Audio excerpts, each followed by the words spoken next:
হিজরি সন। হিজরি সন কেন আবিষ্কার হলো? হযরত ওমর রাদিয়াল্লাহু তাআলা আনহু নবী করিম সাল্লাল্লাহু আলাইহি ওয়াসাল্লামের শাসনের পরে আবু বকর খলিফা হলেন রাদিয়াল্লাহু তাআলা। এরপর হযরত ওমর রাদিয়াল্লাহু তাআলা যখন তিনি খলিফা হলেন, তার রাজত্ব গোটা পৃথিবীর 6 ভাগের 1 ভাগে ছড়িয়ে গেল, গোটা আরব, মরক্কো পর্যন্ত, মানে একবার আফ্রিকা, স্পেনের এই পাশ, আফ্রিকা থেকে একবারে রাশিয়ার আর্মেনিয়া পর্যন্ত বিশাল এলাকা। মানে তখন আমেরিকা আবিষ্কার হয় নাই, অস্ট্রেলিয়া, নিউজিল্যান্ড কিচ্ছু আবিষ্কার হয় নাই। তৎকালীন পৃথিবীর অর্ধেকেরও বেশি রাজত্ব, দিন তারিখ নাই। হযরত আবু মুসা আশআরী রাদিয়াল্লাহু তাআলা তিনি উমরের কাছে চিঠি লিখলেন, হে খলিফা, দিন তারিখ ছাড়া আপনার আদেশ, এটা যে কবিতার আদেশ, কবিতার নিষেধ, আমরা এটা বুঝতেছি না। এটার জন্য আমাদের পঞ্জিকা, তারিখ, মাস, এটার একটা ব্যবস্থা করা দরকার।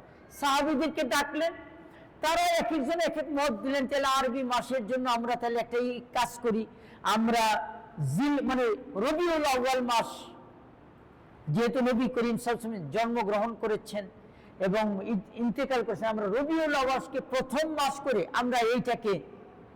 আমরা একটা আরবি সন তৈরি করি।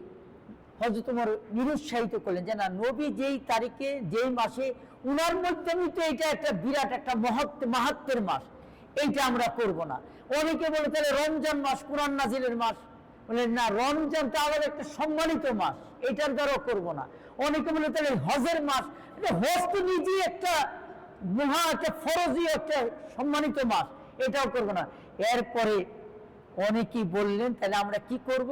বলে যে ঠিক আছে, হিজরত এটাকে উপলক্ষ করে আমরা একটা নতুন বছর তৈরি করব। হিজরত কেন? রাসূলুল্লাহ সাল্লাল্লাহু আলাইহি ওয়াসাল্লাম হিজরতের মাধ্যমে তিনি মক্কা থেকে মদিনায় আসছেন, ইসলামের উত্থান, ইসলামের প্রতিষ্ঠা, ইসলামে সাহাবীদের জীবন দেওয়া নেওয়া, এরকম করে জীবনকে, পরিবারকে, সম্পদকে, নিজের জীবনকে উৎসর্গ করে হিজরতের মাধ্যমে নিজের মাতৃভূমি, নিজের জন্মভূমি, নিজের ঘর, নিজের পরিবার, নিজের আত্মীয় স্বজন সব ত্যাগ করে হিজরত করে মক্কা থেকে মদিনা যেহেতু গিয়েছে, এর মাধ্যমে যেহেতু ইসলামের সূর্য উদিত হয়েছে, আমরা হিজরত একটা হিজরি মাস তৈরি করব। সুবহানাল্লাহ। এর মাধ্যমে হযরত ওমর রাদিয়াল্লাহু তাআলার নেতৃত্বে সাহাবীরা ঐক্যমতের মাধ্যমে হিজরি নববর্ষ তৈরি হয়। সম্মানিত ভাইরা আমার, মুহররম মাস ছিল ওই সময়।